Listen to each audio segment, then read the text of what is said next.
The crystal chandelier cast dancing shadows across the marble floor of Manhattan's most exclusive restaurant. Olivia Sterling, her platinum blonde hair perfectly styled, sat at the head table surrounded by executives worth billions. Then the door exploded open. 3 masked men burst in, guns raised, screaming commands that shattered the elegant atmosphere like broken glass.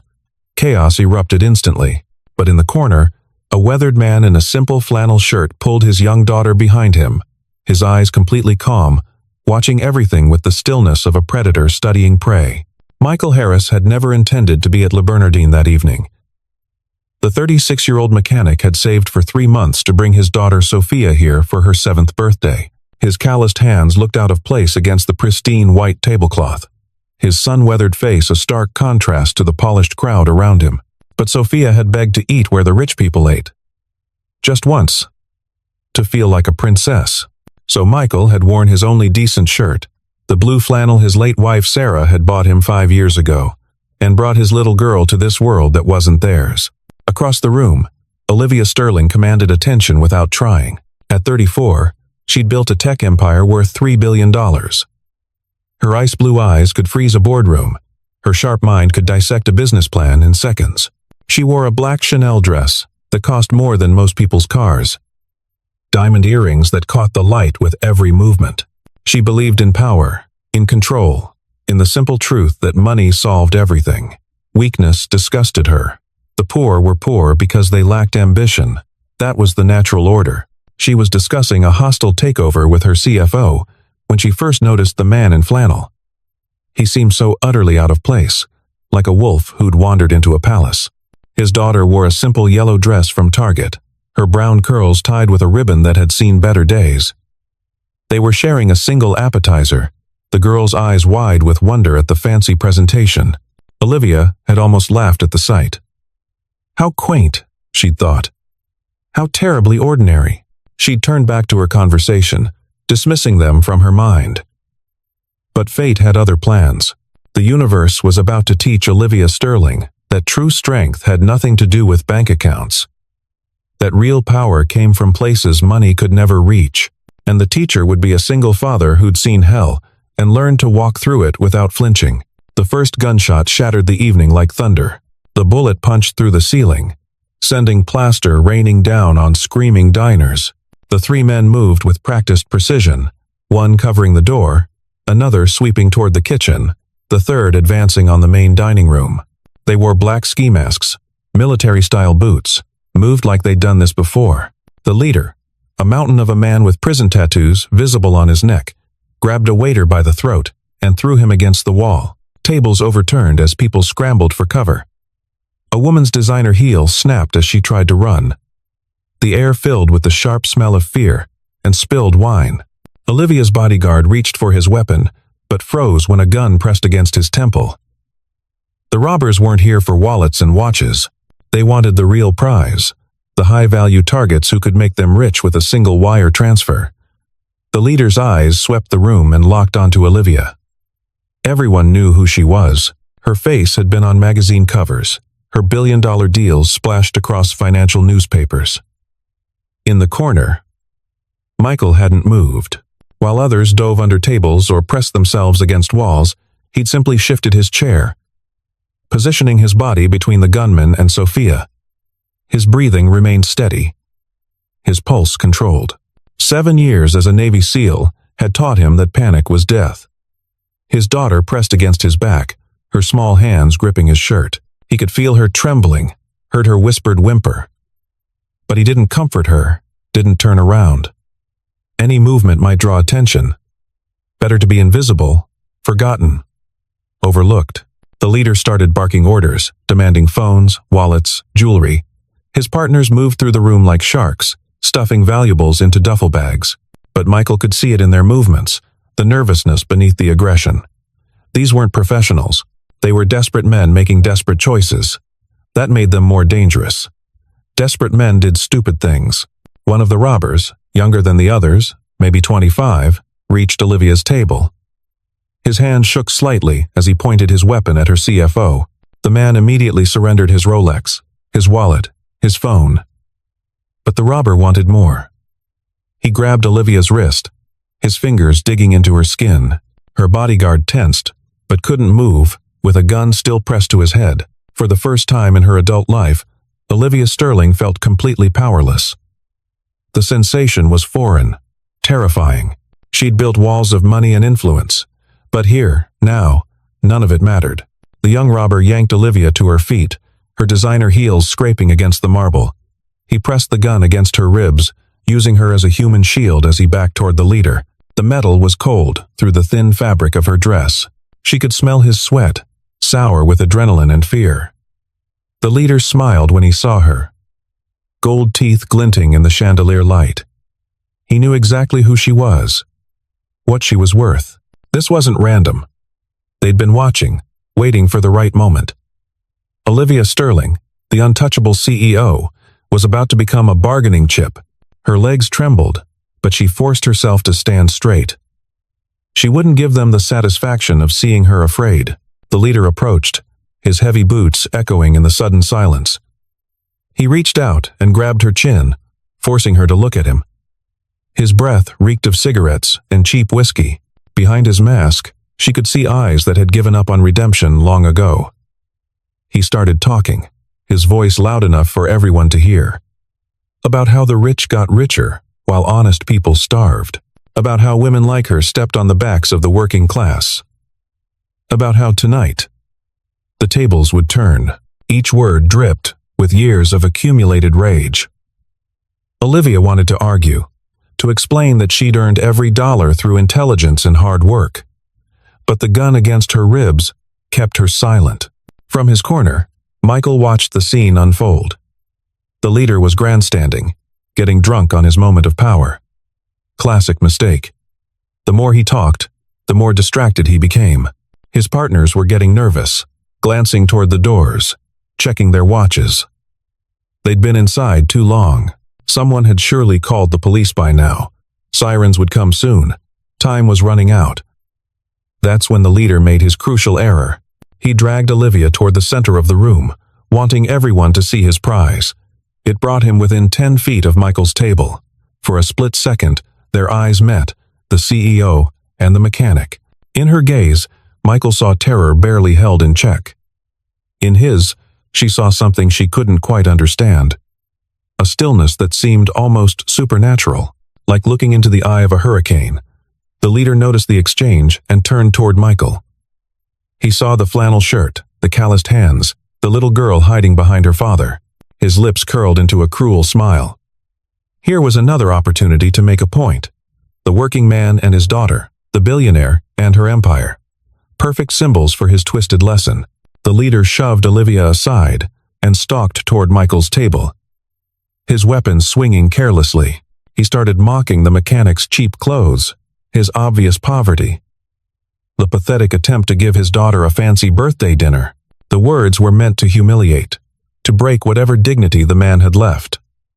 Each insult landed like a physical blow on the watching crowd. This was cruelty for cruelty's sake. Michael didn't react, didn't flinch. His eyes remained fixed on a point just past the leader's shoulder, watching the other two robbers in his peripheral vision, calculating distances, angles, potential weapons, the steak knife on his table, the heavy water pitcher within reach, the chair that could become a shield. Behind him, Sophia whimpered softly. The leader heard it and laughed, moving closer, reaching toward the little girl. That's when everything changed. Michael's voice cut through the chaos, low and steady as bedrock. He told the leader to step back. Just 3 words, delivered without emotion.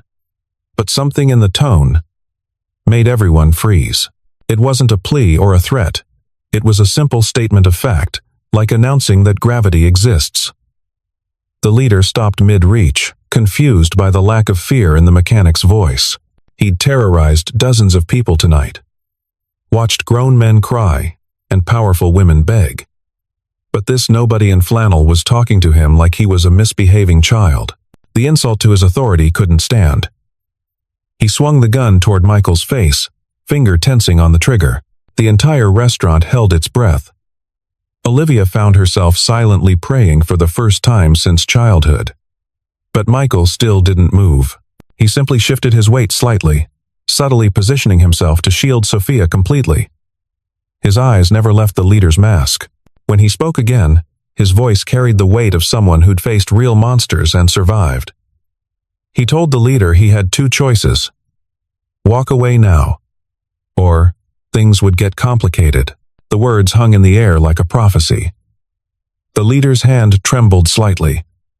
Something primal in his brain screamed danger. This man wasn't afraid. In a room full of terror, his calm was unnatural, wrong. Like finding a lion where you expected a lamb. But pride won over instinct. The leader couldn't back down, not in front of his crew, not in front of all these witnesses. So he made the worst decision of his life. He reached for the little girl. Michael's hand shot out faster than thought, gripping the leader's wrist and twisting in a precise motion that sent the gun spinning across the marble floor. The crack of breaking bone echoed through the restaurant. Before anyone could process what had happened, Michael drove his knee into the leader's solar plexus, dropping him to his knees. The whole sequence took less than 2 seconds. A woman screamed. The other two robbers spun toward the commotion, weapons raised. Michael was already moving, pulling Sophia behind an overturned table. The heavy oak absorbed the first burst of gunfire, splinters exploding outward. The crowd erupted in fresh panic. But Michael remained calm, counting shots, tracking positions by sound. The second robber advanced, trying to flank the table. Michael grabbed the water pitcher, heavy crystal worth more than his monthly rent, and hurled it with sniper precision. It caught the robber in the temple, sending him stumbling. In that moment of imbalance, Michael closed the distance. A palm strike to the throat, an elbow to the ribs, a sweep that put the man on his back. The gun skittered away across polished marble. The third robber, the nervous young one, had Olivia again. His arm wrapped around her throat, gun pressed to her temple. His hand shook violently now, finger dancing on the trigger. One wrong move and her brilliant mind would be splattered across the designer wallpaper. Michael rose slowly from beside the unconscious second robber, hands visible but not raised. Blood trickled from a graze on his shoulder, where a bullet had kissed flesh. His flannel shirt was torn, revealing scarred muscle beneath. He looked like something from another era. A warrior displaced in time. The young robber screamed at him to stay back, tightening his grip on Olivia until she gasped for air. But Michael kept walking forward, each step measured and deliberate. He was talking now, his voice soft, almost hypnotic. Not to the robber, but to Olivia, telling her to breathe, to relax, to trust. Their eyes met across the chaos. She saw no doubt in his gaze, no uncertainty, just absolute conviction. For reasons she couldn't explain, she believed him. Her body went limp in the robber's arms, dead weight that threw off his balance. In that split second of adjustment, Michael struck. His hand swept up, directing the gun toward the ceiling as it fired. Plaster rained down. His other hand found the robber's carotid artery, applying precise pressure. The young man's eyes rolled back. He collapsed, Olivia falling with him. Michael caught her before she hit the ground, one arm supporting her weight, while his other hand secured the dropped weapon. For a heartbeat, they were frozen in an almost intimate embrace. The billionaire CEO and the single father mechanic. Her Chanel perfume mixed with his scent of motor oil and honest sweat. She could feel the steady beat of his heart against her chest. Impossibly calm after everything that had happened. Then Sophia's voice broke the spell, crying out for her daddy. Michael gently set Olivia on her feet and turned to his daughter, dropping to one knee to pull her into his arms. The little girl buried her face in his shoulder, sobbing. He stroked her hair, whispering that she was safe, that daddy would always protect her. The scene was so tender, so at odds with the violence of moments before, that several people began to cry.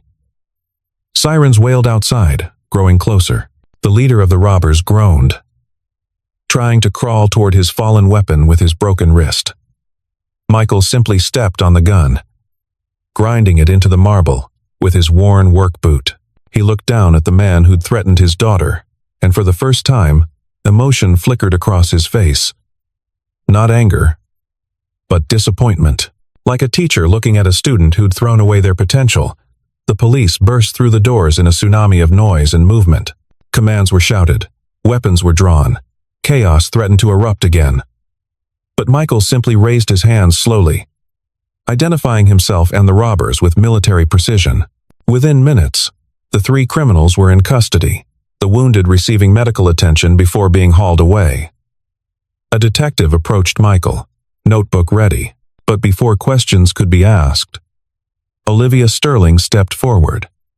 Her designer dress was torn, her perfect hair disheveled, but her voice carried all its usual authority. She informed the detective that this man was a hero, that he'd saved everyone in the restaurant, that she would personally ensure he received recognition. The detective looked between them, noting the contrast, the impossibility of their connection, but he took down Michael's information, promising to be in touch after full statements were taken. As the police worked, Olivia watched Michael comfort his daughter. He'd refused medical attention for his wounded shoulder, focusing entirely on Sophia. The little girl had stopped crying but wouldn't let go of her father's hand. They looked so vulnerable, so ordinary. Yet she'd seen him move like death itself, precise and unstoppable. An EMT finally convinced Michael to let them examine his shoulder. As they cleaned the wound, Olivia approached hesitantly. Up close, she could see the scars that covered his arms and chest. Some from bullets, others from blades. Each one told a story of survival. She asked him directly who he really was. The question hung between them like a challenge. Michael looked up from where Sophia was clinging to his good arm. For a long moment, he said nothing. Then, quietly, he told her the truth. 7 years with the Navy SEALs. 3 tours in Afghanistan. 2 in Iraq. Missions that would never be declassified. He'd left when Sarah got sick, choosing love over duty. After she died, it was just him and Sophia. The garage job barely covered rent, but it was honest work. He could fix things, make them run again. It was enough. Olivia felt something shift inside her chest. This man had walked away from elite military service to care for his dying wife, then raised his daughter alone on a mechanic's salary. He'd traded glory for love, power for purpose, everything she'd believed about success, about strength, about what mattered in life, suddenly seemed as fragile as glass. She asked why he'd risked his life for strangers. He could have stayed hidden, protected only his daughter. No one would have blamed him. Michael's answer was simple. He'd learned in the service that everyone was someone's child, someone's parent, someone's love. When you could help, you helped. That's what separated humans from animals. Not money or power, but the choice to stand when others couldn't. A photographer appeared. One of the diners who'd hidden behind the bar. He'd captured the whole incident on his phone. The images would be on every news site by morning. The humble mechanic who'd saved Manhattan's elite, David versus Goliath in designer clothing. But Michael wanted none of it. He gathered Sophia, preparing to leave. Their birthday dinner was ruined, but at least they were alive. Olivia watched them head for the door. This extraordinary man, and his precious daughter, about to disappear back into anonymity. Something desperate rose in her throat. She called out, asking him to wait. When he turned, she saw patience in his eyes, but also exhaustion. He'd done his part. He just wanted to take his little girl home. She found herself asking if she could repay him somehow. A reward, a job, anything. Michael's response surprised her. He said Sophia needed to see that good things happen to good people. If Olivia wanted to help, she could show his daughter that kindness mattered more than money. Then they were gone, swallowed by the night, and the gathering crowd of reporters outside. Olivia stood in the ruins of the restaurant, surrounded by wealth and power, feeling poorer than she'd ever been. Her CFO approached, asking if she was all right, if she wanted to go to the hospital. She waved him away. Her body was fine. It was her soul that felt injured, cracked open like an egg. She'd built her empire on the belief that strength meant never needing anyone, that vulnerability was weakness, that the world was divided into winners and losers, but a man in a flannel shirt had just shattered that philosophy with his bare hands. She thought about Michael's scars, each one representing a moment when he'd chosen others over himself. She thought about how he'd held his daughter, protective and gentle in equal measure. She thought about the wedding ring he still wore, 5 years after his wife's death. Love that endured beyond loss. By the time she reached her penthouse apartment, Olivia had made a decision. Her entire life had been about taking market share, taking profits, taking control. Maybe it was time to learn about giving. She called her assistant, despite the late hour. Tomorrow, she wanted a complete background check on Michael Harris, not to exploit or expose, but to understand. What did a hero need when the cameras turned away? The next morning brought a media storm. Michael's face was on every screen, his story on every tongue. The mechanic who'd taken down 3 armed robbers barehanded. The single father who'd saved Manhattan's elite. But Michael himself was nowhere to be found. He'd taken Sophia to school, then disappeared into the city's anonymous millions. Olivia watched the coverage from her office, noting how the media focused on the violence, the drama, the spectacular takedown. They missed the real story. A father's love. A man's choice to stand when he could have hidden. The profound courage of everyday people facing extraordinary moments. She pulled up the background report her assistant had compiled. Michael Harris, originally from Ohio, enlisted at 18, decorated multiple times for valor. Married Sarah Conway, a pediatric nurse, in a simple ceremony at Camp Pendleton. When Sarah was diagnosed with terminal cancer, he'd given up everything to be with her. Now he lived in a 2-bedroom apartment in Queens, working 60 hours a week to keep Sophia in a good school. No savings, no safety net, just determination and love. A week passed. The story faded from headlines, replaced by new scandals and fresher tragedies. But Olivia couldn't forget. She found herself thinking about Michael at odd moments. During board meetings, while reviewing quarterly projections, in the quiet hours before dawn when success felt like an empty room.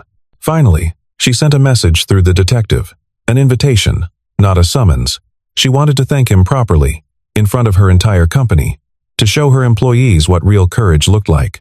Michael's response was polite but clear. He didn't need thanks or recognition. He'd done what anyone should do, but Sophia had seen the invitation, read it with the careful attention of a 7-year-old learning about the world. She asked her daddy why he didn't want to go. Weren't they friends with the pretty lady now?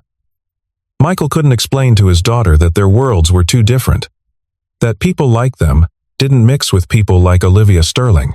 So when Sophia asked if they could go, just to see, he agreed. For her, always for her. The Sterling Industries headquarters took up 40 floors of prime Manhattan real estate.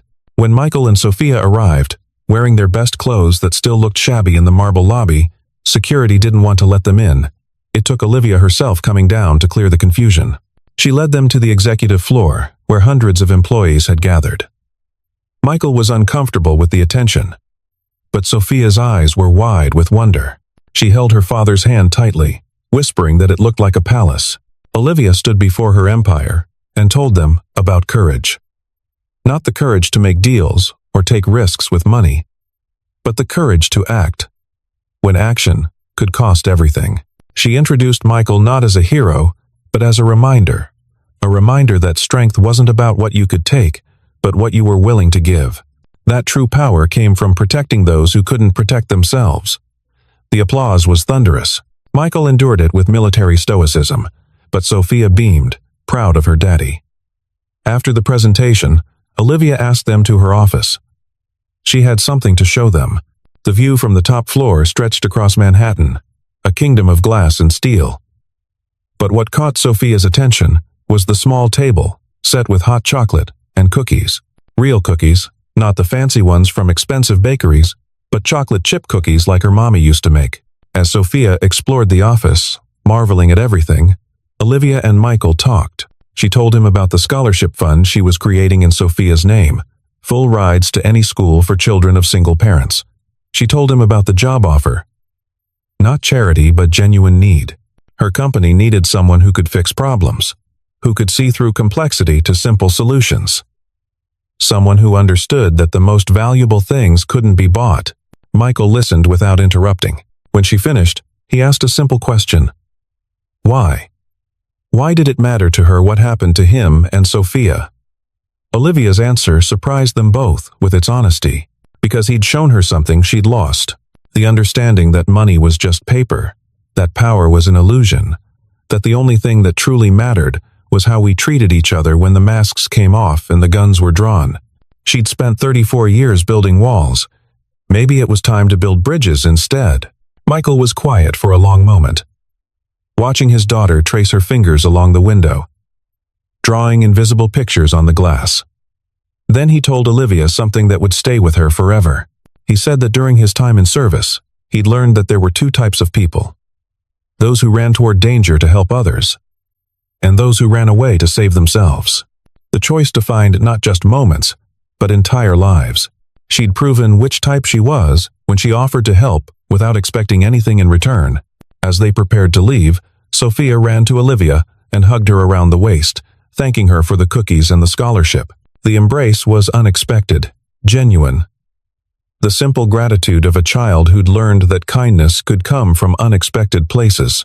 Olivia found herself kneeling, returning the hug, feeling something crack open inside her chest, a warmth she'd walled off since childhood. When she decided that success mattered more than connection. Over Sophia's shoulder, she met Michael's eyes. He was smiling. The first real smile she'd seen from him. It transformed his weathered face, revealing the man beneath the warrior. In that moment, she understood that strength and gentleness weren't opposites. They were partners, each making the other possible. The months that followed brought changes neither could have predicted. Michael took the job, not as charity, but as a challenge. He brought the same precision to corporate security that he'd brought to special operations. Olivia found herself seeking his input not just on safety, but on decisions that affected employees' lives. He had a way of cutting through complexity to find human truth. Sophia bloomed in her new school, the one the scholarship made possible. She still wore simple clothes, still brought lunch in a used container, but she walked taller, smiled brighter. She'd learned that her daddy was a hero, not because of what he'd done in a restaurant, but because of what he did every day. Choosing love over easy, choosing right over profitable, choosing to stand when he could sit. Olivia began joining them for Saturday lunches. Nothing fancy, just pizza or burgers at places where Sophia could be a kid. She learned to appreciate the beauty of simplicity, the richness of moments that couldn't be bought. Michael taught her that happiness wasn't something you achieved, but something you chose every morning, despite the darkness that might surround you. One evening, almost 6 months after the robbery, Olivia found herself at Michael's apartment for Sophia's 8th birthday party. The space was small but immaculate, filled with photographs of Sarah, of family, of moments that mattered. She'd brought an expensive gift, then felt foolish when she saw that Michael had made Sophia a jewelry box by hand, each piece carefully carved and sanded. The little girl treasured it like gold, because it carried her father's love in every groove. As they watched Sophia play with friends from school, Michael told Olivia about Sarah, how she'd made him promise to keep living, keep loving, keep showing Sophia that the world could be beautiful despite its sharp edges. He'd kept that promise even when grief made breathing feel like drowning. He'd kept it because love wasn't just a feeling but a choice, renewed each day like a soldier's oath. Olivia understood then what she'd been seeking without knowing it. Not success or power, or the endless acquisition of more, but connection, purpose, beyond profit. The understanding that we're all walking each other home through a dark and often violent world, and the greatest courage is to offer light when you're barely managing your own shadows. As she left that night, Sophia asleep, and Michael walking her to her car, Olivia turned back to look at the modest apartment building. In the window, she could see the jewelry box on Sophia's dresser, catching the light from the street lamp. Such a simple thing, but crafted with such love that it seemed to glow. Michael stood beside her, following her gaze. He said that Sarah used to tell him that we don't get to choose how long we have, just how brightly we burn. The robbery, the violence, the fear. They were just shadows.